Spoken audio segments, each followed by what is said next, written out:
Hi, welcome to the Plugged In Show with Joseph Tolbert. I am here live today with a special guest. She is the president of Prince George's County Educators Association. She is the first vice president of the Democratic Central Committee, and she is also one of the leaders for Prince Georgians for Ben Jealous. Please welcome to the show, Miss Theresa Dudley. Hi, thank you for having me. Thank you for coming. I'm so excited that you blessed us today to come in and share a few words with us and let the Prince George's residents know what's going on. Well, they need to know. We've got a lot going on. Absolutely. So let's start off. I want to start off with you as the president of the Prince George's County Association. I want to get right into dealing with issues of education. Mm-hmm. First, I want to know, with this year starting, what is the highest priority for the Prince George's County Educators Association? Well, our highest priority is making sure that our educators are compensated fairly. Mm-hmm. And it's not just about money, it's about retention. Okay. Because when the school system loses 1,500 teachers on an annual basis because they can go to a surrounding jurisdiction and make $15,000 to $20,000 more a year, then we lose because, and our children lose, because those children are now going to be sitting in front of somebody who's new to the profession or somebody who's transferred from somewhere else and don't understand how we educate children in Prince George's County. So we train them. We do a great job at training teachers on curriculum, on methods, on all the pedagogy that they need to be excellent educators. And then when we don't pay them, they leave and go to a surrounding jurisdiction. It's not fair to the children. It's not fair to the parents. It's not fair to the community. And the teachers don't want to leave. I lost one of my best friends to a DC charter school. He called me up and he said, I got to go, Theresa. I said, why? He said, I'm going to make $17,000 a year more. And I said, $17,000, bye. Wow. I mean, I'm not mad at him for, he just bought a new house and he has a life to live. So how do we retain the best and the brightest educators in Prince George's County? We have to look at the whole county-wide system and see what we can do to, number one, make sure that it's a good place for people to want to come and attract people, but also to retain them here by making sure that they're well compensated, that our buildings are well cared for, and if we do that, we'll be fine. And that brings me to something that was on my mind. I was doing some research, and I'm trying to understand the funding of our schools. Okay. Do you feel like Prince George's County schools are properly funded, as Mr. Larry Hogan claims that the schools are properly funded, but the money is being mismanaged? Can you clear that up for me? Well, first of all, Larry Hogan doesn't know what he's talking about. Let's make that clear about what's going on in Prince George's County. Our school system has been woefully underfunded since I moved to the county 30 years ago. The issue is very clear. We keep building houses and building houses and building houses, and we don't stop and look at how this is impacting our community. When you build 3,000 new houses, now they're building Westphalia out right now. Off of Pennsylvania Avenue, drive down there. You see all these big townhouses they're making. Drive down to South County, you'll see more houses. They just built all those beautiful townhouses over there at Woodmore, where the Wegmans is. So you got all these new residences coming in, but you're not building the schools. You're not building the schools. In every other jurisdiction around us, they're building the schools, or they hold the developers accountable. And they say, you can't build if there's no room for the children. The adequate public facilities tests in Prince George's County are woefully wrong, because if you build 1,000 new houses, where are those children going to go to school? Those people that split $400,000 for those new houses over there by the Wegmans, where are their children going to go to school? I don't see any new elementary schools going up over there, and Ardmore is already over capacity. You know, and that's one of my concerns. As you know, they keep talking about we're #1 in development, and yet we're not building schools. So my question is, as you said, how are we going to handle the influx of children coming into the county, but we're not building more schools? Does that fall on the county executive, or is that a state issue? It's a local issue. Okay. The county council, as it sits right now, is responsible for managing growth. See, our government is set up kind of weird, where we have the county council, but they have a lot of authority over the county as far as legislation is concerned, and how we manage our public facilities. Because our county council is also our district councils. So there are kind of our land use board as well. And we have park and planning, which is supposed to develop the land in a way that makes it a great place to live. So the permits and everything go through park and planning, and then if there's a problem with it, the final say on it rests with the district council. And they set up all the laws about what areas can be developed, what areas can't be developed. They also set the adequate public facilities tests. And that's something that we really need to watch, because what happens a lot of the time is special exceptions are given for developers. Because those particular developers donated money to people's political campaigns, and the district council can't take the money. But the senators can. So the senators pick people to run for county council that they want, because they know they'll toe that line and let them keep doing what they're doing. And people need to really wake up. I've been saying this for 25 years. I've been in the county as an activist. Is we've got to watch what people are doing. People who don't even live in Prince George's County tearing it up. Not making sure that our children are adequately educated. They want to they donate a lot of money. I'll tell you, when I ran for county council in 1994, 98, and 2002, in those 3 campaigns, I spent about $100,000 out of my own money to run. And the people that didn't want to see me get elected, they spent over $1 million keeping Theresa Dudley out of office. Wow, I could believe that. And donating money to, first it was Al Wynn, then it was giving David Harrington money. Then, it got to the point that, I figured if I got to run for county council against the development money that's coming through the slates, I might as well run against Al Wynn myself. And I did. I ran for Congress because I wanted to expose what was really going on.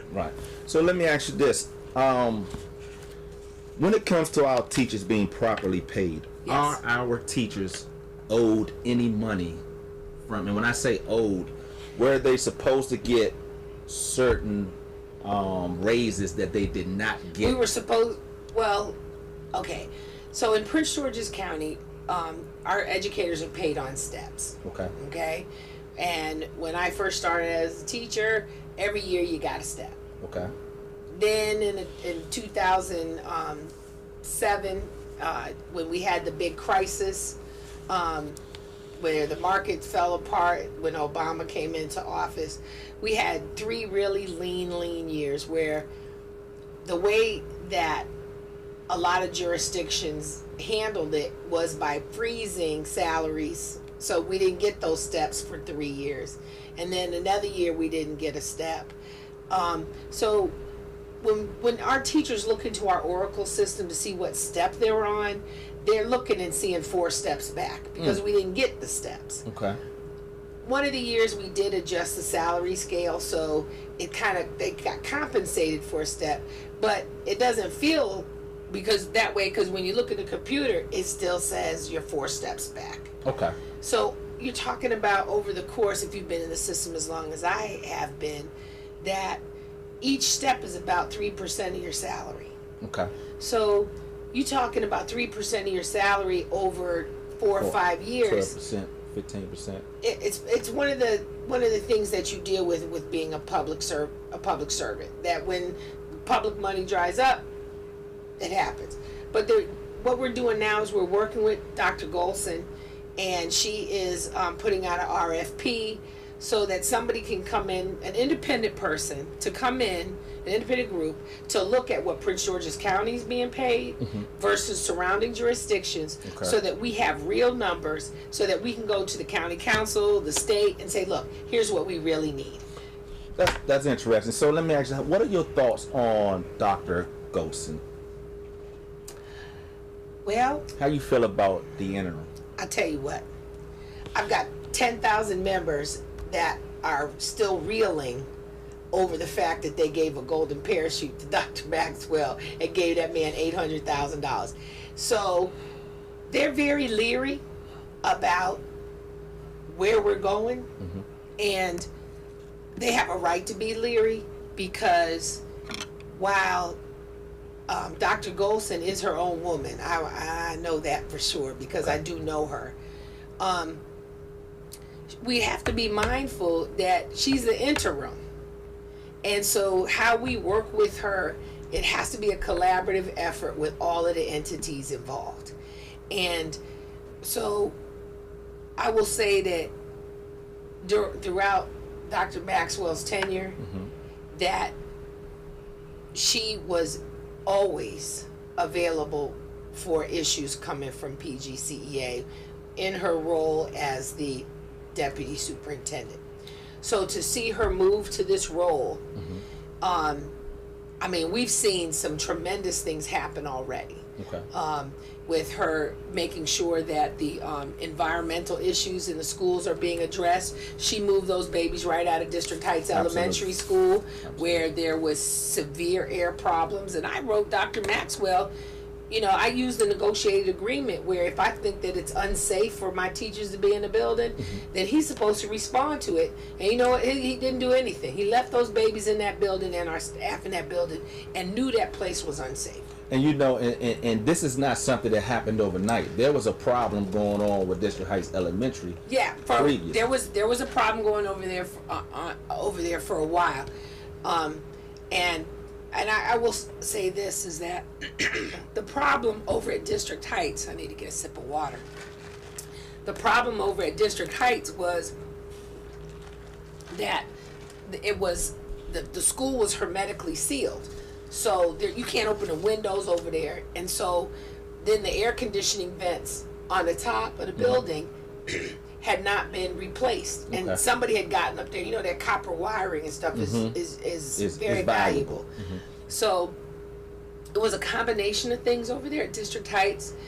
However, if we had the maintenance people that we were supposed to have, who could go and walk the buildings and do the routine maintenance that needed to be done, somebody would have picked up on that sooner. Got you. So that's something that's being addressed. I was happy that she also went in and addressed that and moved the children out. Well, the main thing we would like to see is more elementary schools built, but at least she did take that step. Well, there's two issues there. There's the maintenance of the existing infrastructure that we have, which the funding has not been there, and there are maintenance backlogs. But there's also what I talked about with the overcrowding of the facilities that we have. So, I mean, I saw a presentation at the school board meeting where if you look at North County, the northern part of Prince George's County inside the Beltway and coming down into the towards the southern part of the county to the Landover vicinity, you see massive overcrowding in a lot of those schools. And while they've hired teachers to address the class size issues somewhat, the big issue is, let's take a school like Port Towns Elementary School, which they have a wonderful principal, Barbara Bottoms, and she does a great job. Okay. The issue is that she's got trailers out in the back of the school. Excuse me, Rogers Heights Elementary School. Okay. Port Towns is right next door. I get them mixed up sometimes. Okay. But the issue is that she does the best that she can in managing the kids when they go into lunch, going to breakfast. If the cafeteria is only so big, you can only fit so many kids in there at a time. You can only fit so many people in the gym at a time. Right. So what it means is everybody is compressed on those areas that are common areas. Right. So that they start breakfast at like 9:30, 9:45. Wow. The kids come at 7:15. Wow. It's not fair to the children, but they got, in order to have them each have a half an hour lunch shift, so the teachers get their half an hour for lunch. It's just it just backs up. Wow. Well, we're going to take our first break, and we're going to come right back with Miss Theresa Dudley.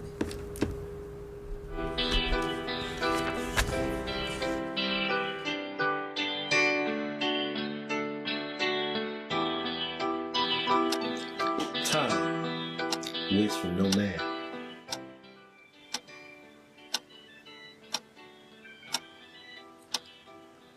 Though there are some things that can't be forgotten, at some point, it's time to let things go.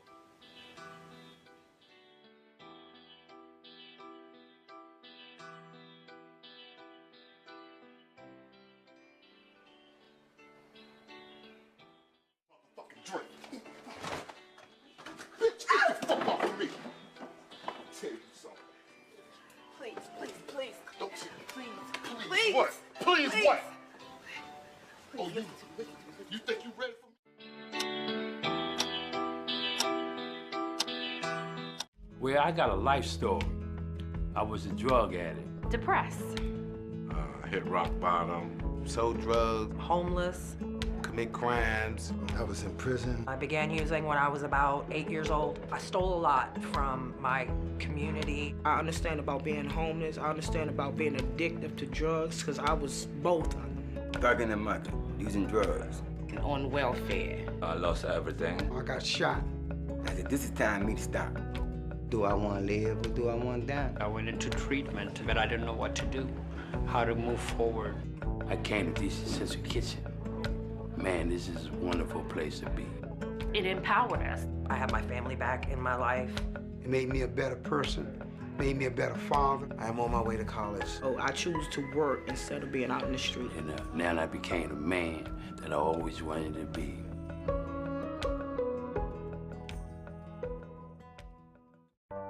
Ben jealous.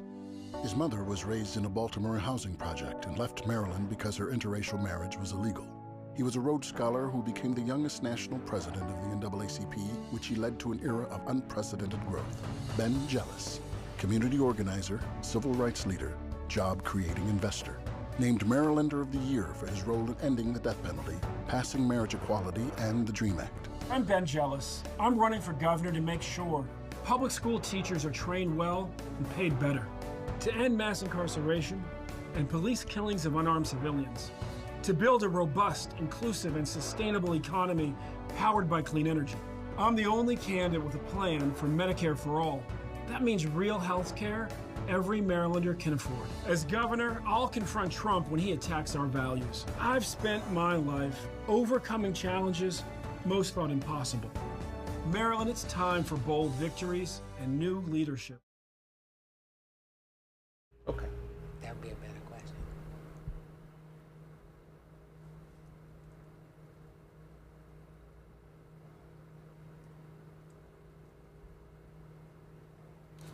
Welcome back. We are live with Miss Theresa Dudley.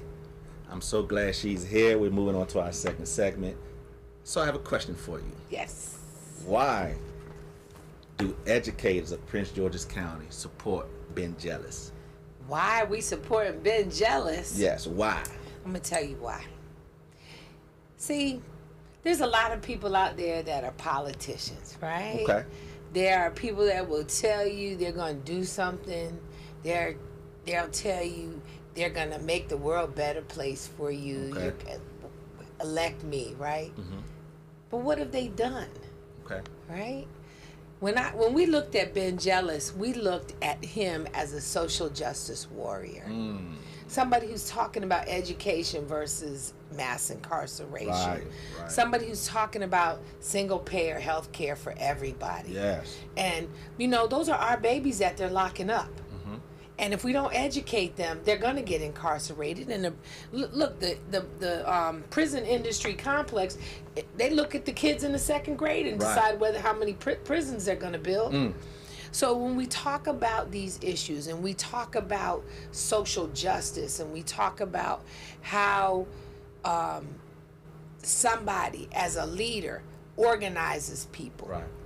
Ben was named the Marylander of the Year by the Baltimore Sun for his work on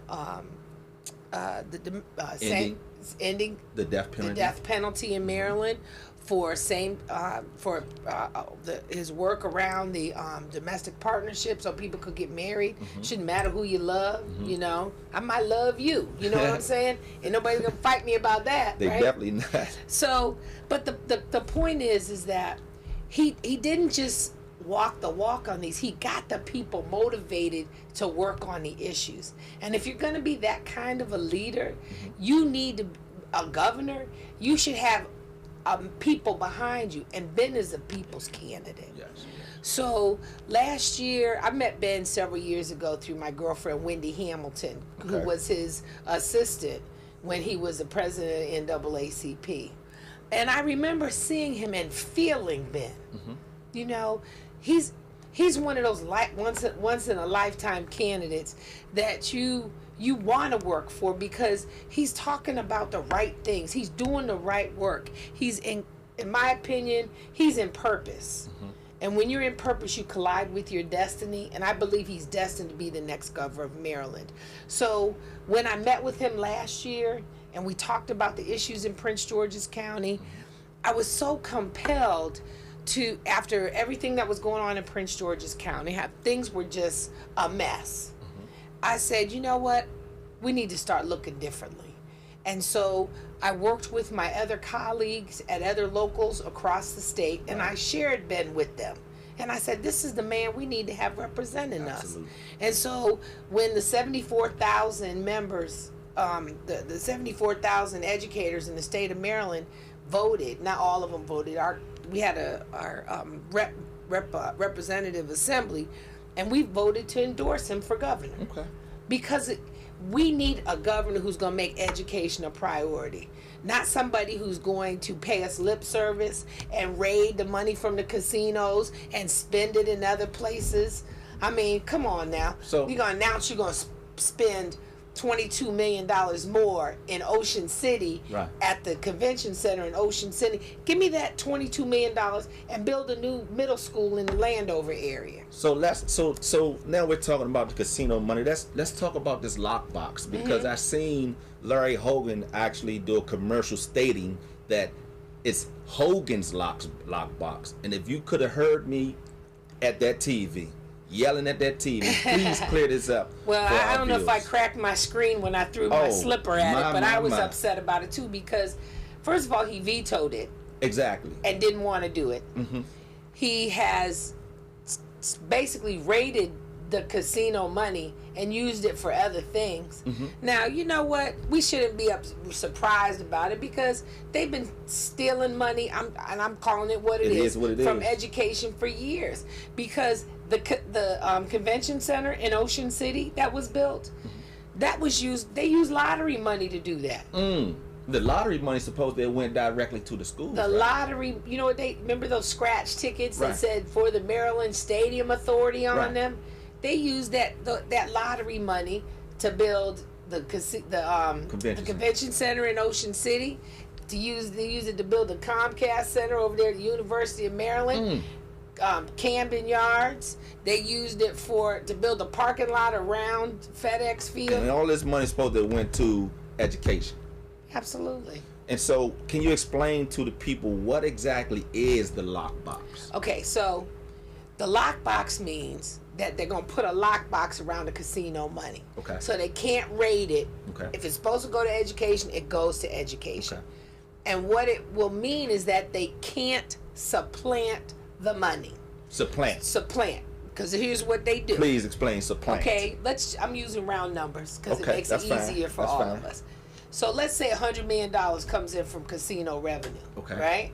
They take that $100 million from the casino revenue and they put it into education. Okay. Right? Okay. And then they take $100 million back out and use it for something else. Oh. So they don't supplement the money. So we don't get $100 million more for schools. We get the same amount, maybe a little bit more. But Maryland is a growing state. Mm-hmm. And Larry Hogan says, well, I'm spending more money than we've ever spent before. And you're spending more money, but you're not spending it where it's supposed to go. And you're taking money out. Our school systems are growing. Prince George's County's population has grown almost over 50% in the past 30 years. So what are you talking about? Right. We're talking about how do we manage growth? Because first of all, you got to look at the residential growth piece in Prince George's County. Okay. That's our local government. Okay. Okay? The county council, because they keep allowing the developers to build and build and build, we keep trying to play catch up with the schools. It doesn't work that way. You got to really, we need to put a moratorium on these houses until the school system gets a chance to catch up. I agree. And when I said that 30 years ago, that's when everybody started saying, oh, we can't let her get elected. Because something wrong with her for saying that. Nothing's wrong with me. I'm just calling it like it is. So if we look at where we are right now with the casino revenues, we got more casino money that comes directly to Prince George's County. Then we have casino money that the state is supposed to give to us, but we're not seeing it. Okay. And then we also have the issue of we have to pay, Prince George's County has to pay money out of our casino to Maryland Live and to the other casinos around us. I don't understand that. Because they got their casinos first, and when we opened up ours, supposedly ours was taking revenue from theirs. This was in the original bill? It was in the original agreement. It was in the original agreement. So we had to take money from MGM, basically give it to the other jurisdictions that have, give it to the other casinos because the money that MGM is making is more than what they're making. It's not more. It's just that their market share. They knew their market share was going to go down. Okay, because MGM was on. You got people coming from Virginia where they don't have casinos, and who goes to the casinos? Real talk, right? Prince George's County and Baltimore City, and Baltimore County. We support those We support the casinos because I go to Maryland Live. I'm not lying. I like to go and play a little bit, right? But when I go to Maryland Live, I see a lot of people from Prince George's County up there. Right. So, it is what it is. So, this lockbox, because it is my understanding that there's a referendum. Yes. Question 1. Question 1. And what is question 1 and what should we do? Vote yes. Vote yes on question 1. Put the lockbox around the money so that money can be directed towards our schools. And we're talking significant sums of money. Really enough money over the next 5 to 10 years to catch up on the backlog of our schools that we need new schools. Absolutely. We need educators to be compensated fairly. We need air Our conditioning. children need the supplies that they need. The maintenance backlog needs to be taken care of. So vote yes on question 1. Vote yes on question 1. Vote yes on question 1. And just so that our listeners totally understand that this is not the Hogan lockbox. Please do not be fooled into thinking that Hogan created the lockbox and then you run out here and you vote for Hogan. It came out of the Maryland General Assembly. Exactly. Because, see, in Maryland, we have a strong governor. The governor in Maryland really drafts the budget. The General Assembly can massage it a little bit, change a little bit, but there's things called BRFAs, which I don't want to get into all of that right now because it takes a lot to explain it. But the governor really sets the the bar for what he's going to spend money on in the budget. Gotcha. And what his budget priorities are. Gotcha. And it takes a lot of horse wrangling to get it to change. So let me ask you this, because I've read in some literature that Ben Jealous, our future governor, stated that he will fully fund full-day pre-K by legalizing and taxing marijuana for adult use. What are your thoughts on that? I mean, of course, I'm sure you don't mind the fully funding, but what are your thoughts for those who say he's going to legalize the marijuana? People are smoking marijuana. And, you know, as an educator, you know, when I talk kids about, and I want to be careful about this because, you know, it's for adult use. It's not for kid use. Right. And one of the things I've told kids is if you're going to use drugs, if you're going to drink, if you're going to smoke, if you're going to drink coffee, you know, because caffeine is addictive as anything else. That's not illegal. But the concept of utilizing the taxes, or we call them sin taxes, to help pay for the society, I'm not sure if that's a bad idea. You know, my thing is they have locked up so many brothers and so many people for selling pot, for selling weed. My thing is, maybe I'm crazy. Why don't we just let them out? I agree. Why don't we train them how to do it? Give them the licenses. They're doing it anyway. Oh, wait a minute. Who's got all the licenses? People that don't look like me and you. Don't look like us. They don't look like us. And I mean, they already know what they're doing because they were doing it before they got locked up. Absolutely. So, you know, it's just, my thing is, we went through this with prohibition. Right. With alcohol. Right. And now it's marijuana, and how are we going to do that? Right. You know, people are already smoking it. We've got a lot of people who are locked up for small amounts of marijuana. You know, and personally, I don't really care what people do in their private lives as adults. Right. What concerns me about that is, with the legalization of it, is that we make sure that our children understand that you can sit around and get high if you want to, but you're not going to be able to achieve all of your goals if all you're doing in your life is sitting around getting high. Right. If all you're doing is sitting around drinking liquor, and if all you're doing is, you know, if you're doing drugs, recreational drugs, that stuff keeps you from being the best that you can be if you're doing it all the time. You're not going to get up and go, remember that song that says, I was going to get up and go to school, but then I got high. You know, you have to teach kids that. And teach them moderation if that's what they're going to do. But, you know, the concept of taxing it, we got to do something. And I think that if we take a look at what's happening in like states like, if you look at Colorado, what's going on in Colorado, they don't have a problem with underage use. And then you look at the revenue that they're getting. Right. This is why they're one of the progressive states. Well, the use hasn't changed. People who use marijuana, people who smoke marijuana, whether it's legal or illegal, they're gonna smoke it. Right. And the percentages really haven't. I don't think it's gonna change that much. But personally, I don't think we should put our whole policy on sin taxes, because look what's happened with cigarettes. Okay. Right? Because when they started adding the taxes on cigarettes are $8 or $9 a pack now. So people have stopped smoking so much.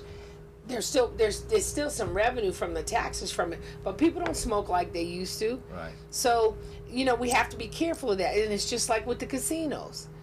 You know, now the casinos aren't paying out like they used to. You used to walk into Maryland Live, you hear ching, ching, ching, oh, somebody won. Right. Now, it's the smaller payouts that aren't happening. Right. And we need to be mindful of that, because they might be saying, the casino people might say, well, we're giving away this millions of dollars back to people in payouts. But those payouts are not what they're not like 100 people. I got you. Getting a little bit of something, you know, a couple $100 here, $200 here. It's only the big payouts that they're doing now. Gotcha. Well, we're up for a break now. We're going to take another break. We'll be right back with Miss Theresa Dudley. Stay tuned.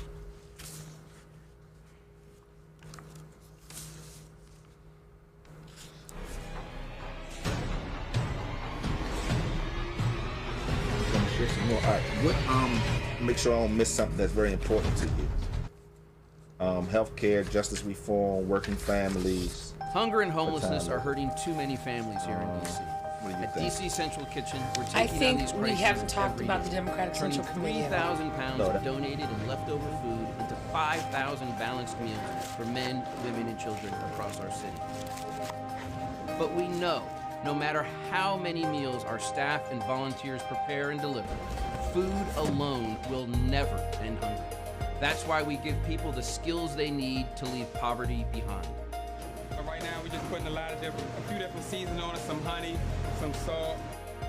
Our culinary job training program brings people in from DC's streets, shelters, and prisons and prepares them for real careers. Since the recession struck, 90% of our graduates have found jobs. All right, I'll send you down. At DC Central Kitchen, we're not just alleviating hunger, we're feeding the soul of the city. Come join us at dccentralkitchen.org.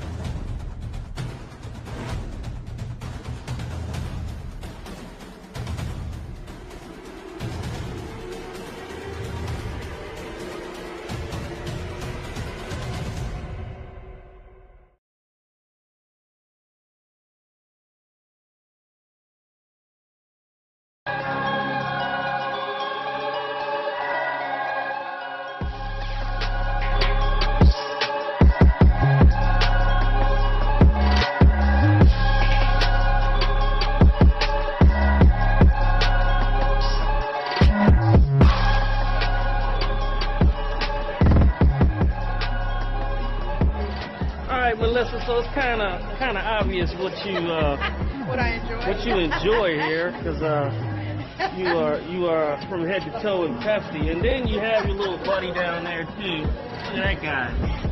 Yeah. There's one in the car too. Wow. I love Pepsi.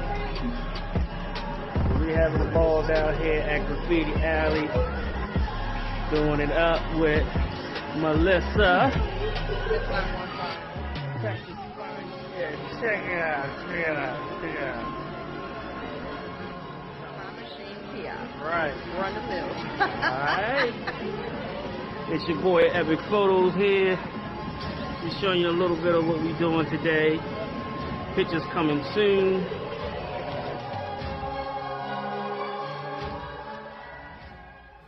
And we are, oh, not yet. We are back. I am back with Miss Theresa Dudley.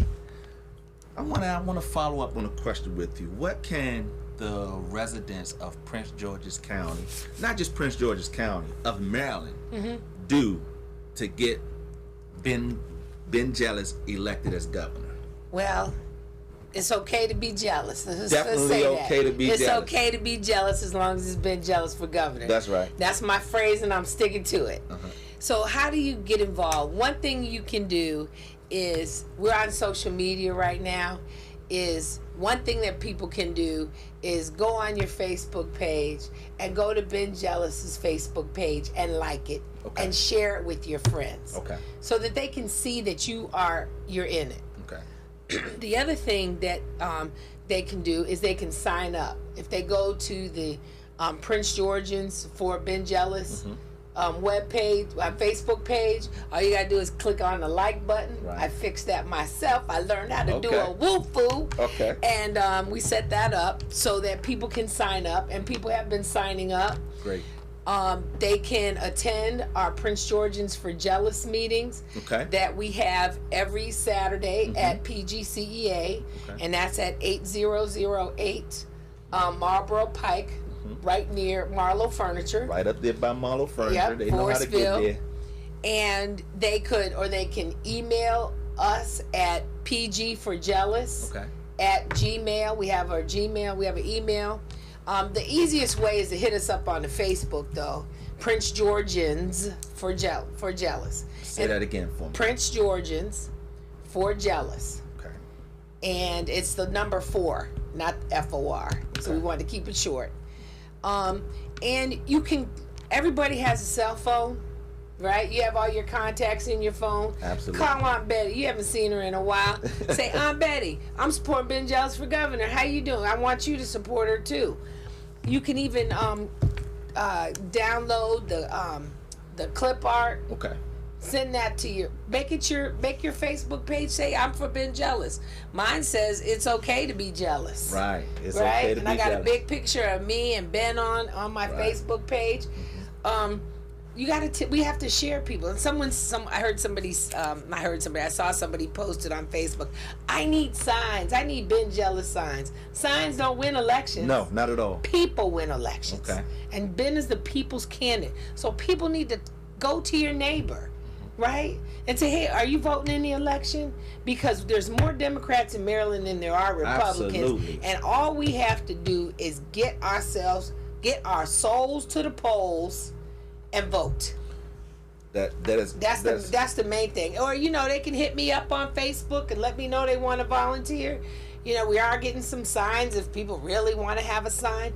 But the most important thing is that contact, that touch. Absolutely. And I want to make this clear to all of my ex-offenders. You can vote. I don't care. Do not listen to what no one tell you. The law was passed. Ex-offenders can vote. We don't have to wait. You don't have to wait till you're off parole. I'm an ex-offender. Yeah. I voted. I've been registered to vote. So please, my returning citizens, please get out and vote. Do not think that you cannot vote. This is a big myth. Absolutely. The concept is changing. And question 2 is really important on the ballot too, to allow same-day registration.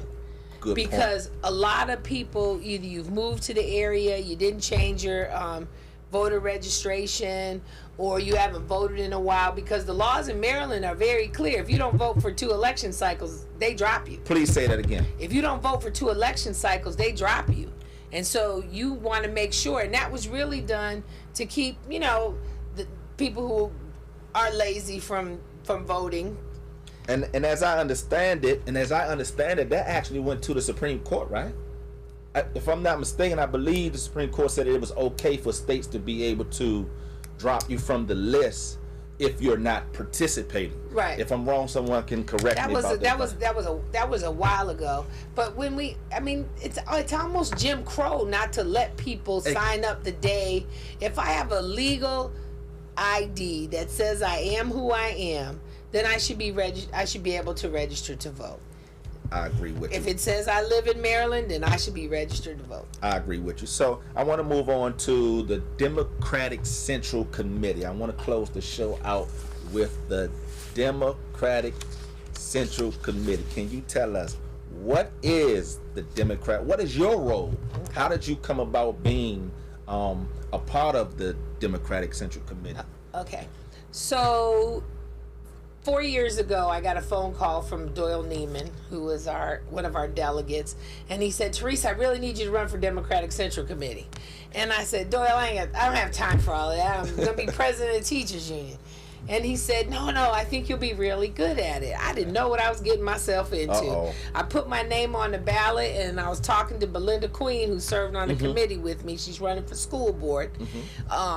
Along with Arun Parakan, who's running for school board down in southern part of the county. I want to give them a shout out because they're good people. But I ran and I won. Belinda and I are talking on the phone. I was congratulating her, and she said, how'd you do? I said, I don't know. I didn't even look.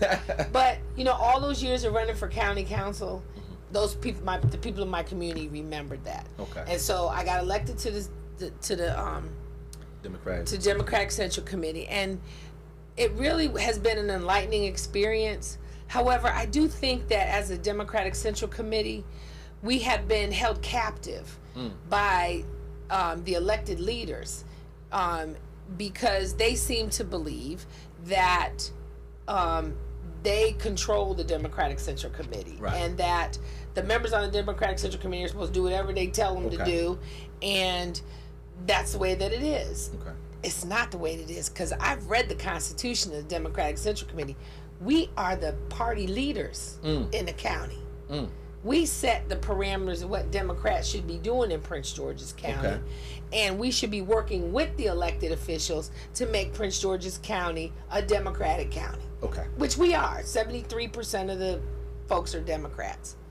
So I told you I ran for county council 3 times, right? And every time I ran, I had to run against the slates, and they had the slate literature that they passed out at the poll. And they would put on an official Democratic ballot. Yes, yes. And so yes. This year, as a member of the Democratic Central Committee, when I got reelected, my senator put me on his ballot because I'm a viable candidate and I bring a following with me at this point. And so a lot of other people were not on the slates. Okay. Good candidates. Walla Blagay, Maurice Simpson, Jamila Woods. A lot of these progressive candidates didn't win because they weren't on the slates and they weren't a part of the machinery. Now, when you say slate, real quick, Yeah. for those who don't know, what is a slate? A slate means that you have a group of candidates that pool their money to run in a campaign. Okay. And they put out a ballot that they pass out at the poll. And it was really confusing for voters because you had a whole bunch of different ballots that were passed out at the polls.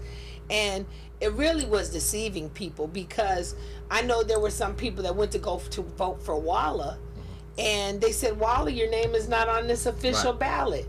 Does that mean that you're not official? No. And she had to explain that to people. How many people didn't vote for Walla because of that?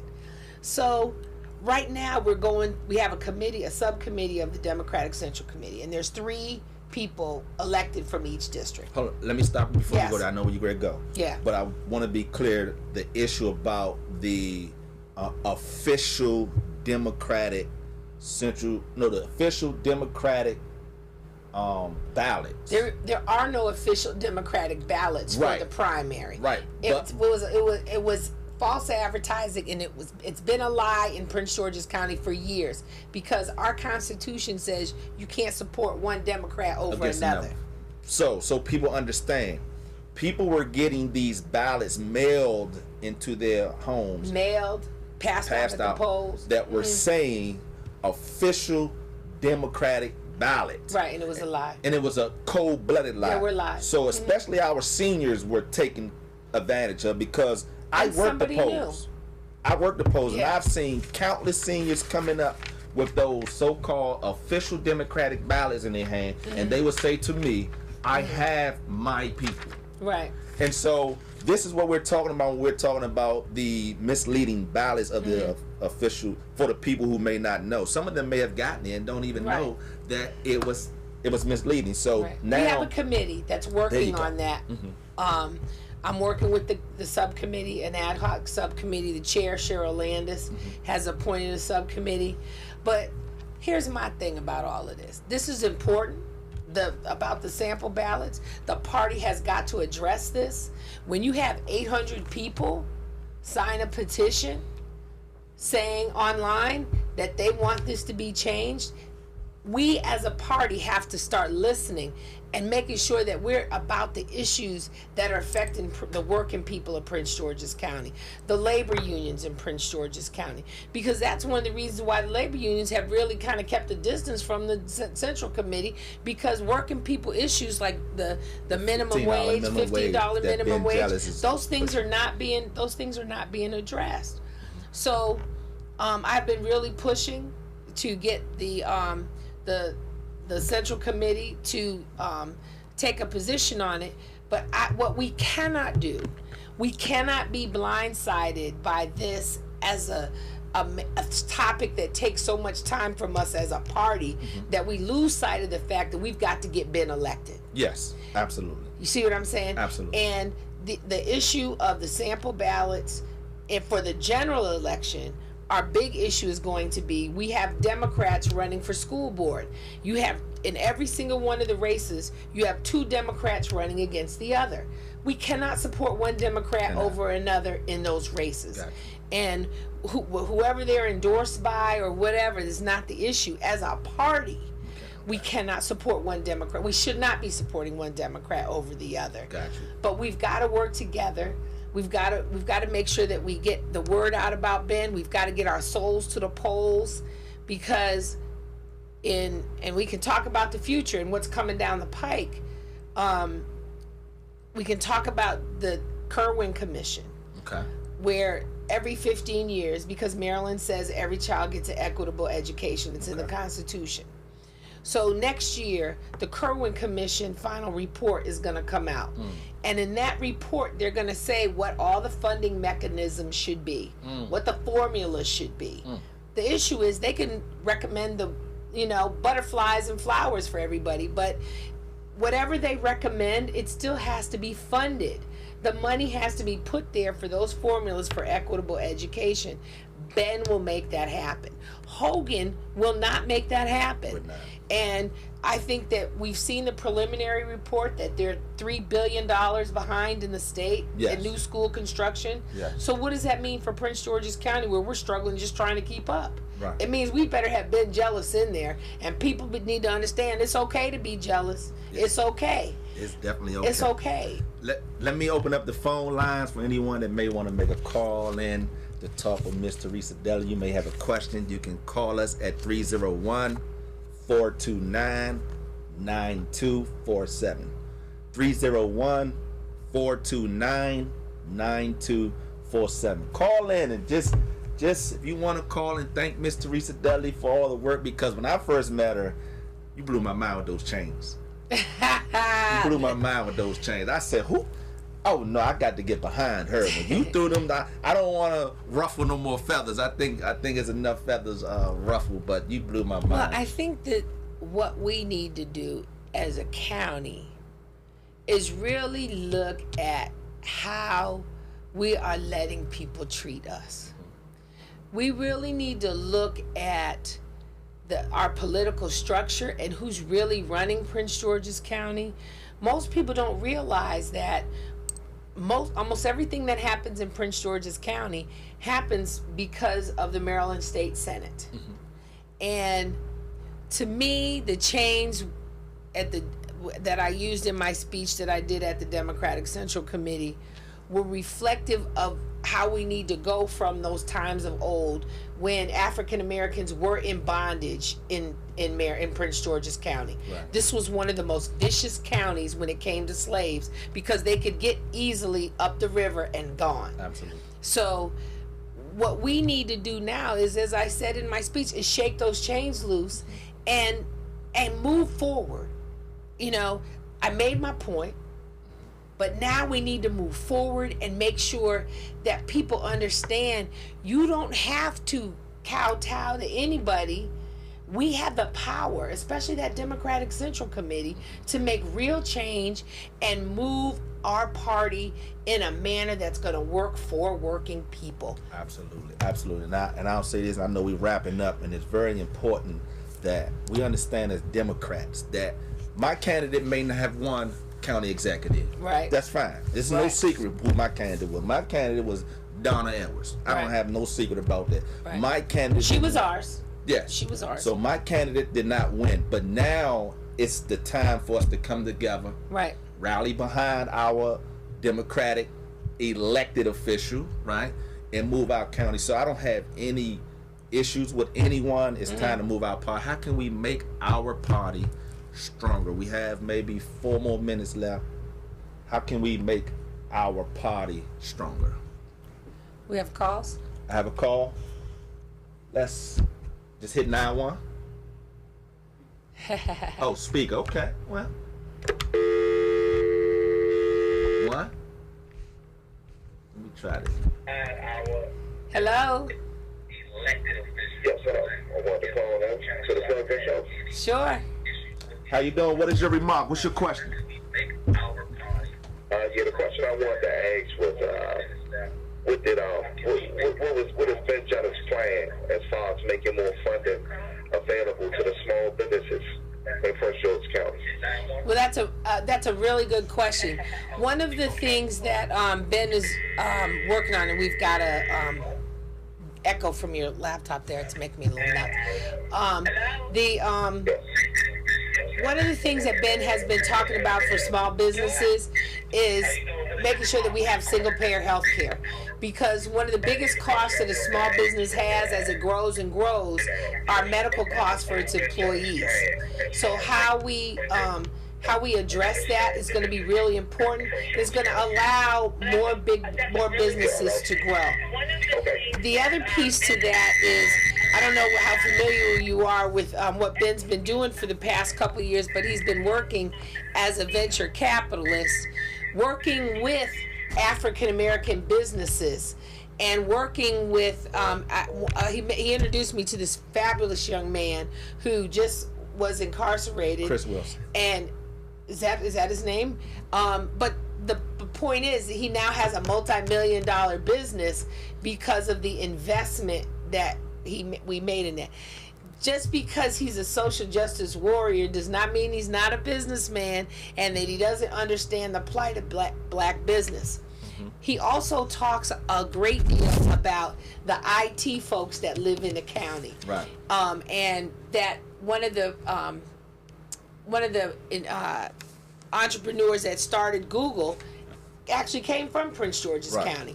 And we have all of these IT professionals that live in Prince George's County that we need to plug them in and get some of these IT corporations to locate in Prince George's County so that we can move our economy better. And I can tell you this, that if you were to go on to Ben Jelly's website and look at his plan, and I've pulled something off his plan where he speaks about making sure that Maryland leads the nation by fostering women and minority business enterprises. So if you go onto his website, Ben Jelly's website, you can see the plan that he has laid out for Maryland.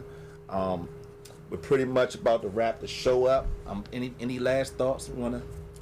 You know, this has really been a pleasure being here with you today, and I just want to do a couple of quick shout outs, if I could. Absolutely. To the educators in Prince George's County that showed up and showed out the first day of school, that have been working so hard with our children. Despite what goes on up above our heads in the school system, our teachers are shocking in a classroom with our children who some of them have adverse childhood experiences, may not speak English, but our teachers we're there to greet them, prepared and ready, and I'm humbled to be their leader, and I'm just excited to be the president of PGCEA. And we're so thankful to have you come on. And before we leave, I want to encourage you all to please support the show. And I have a shirt for you, Miss Theresa Dudley. Oh, please wow. support the show by purchasing your plugged-in T-shirt with Joseph Tolbert. That's going to bring it to a close for today. I have a nice shirt for you. What color I'm you want? Excited. Whatever color you want. I'm a Prince fan, so this is perfect. Great, but this is your shirt right here. Thank you so all much. for listening. It's very nice of you. And next week, tune in. I will have Mr. Walter Simmons coming on. You all be safe. Have Prince Georgians for jealous. Prince Georgians for jealous. It's okay to be jealous. All right. Thank you all. Thank you so much for coming no problem. on. Appreciate I'm honored it. that you invited me. Yeah. I was so...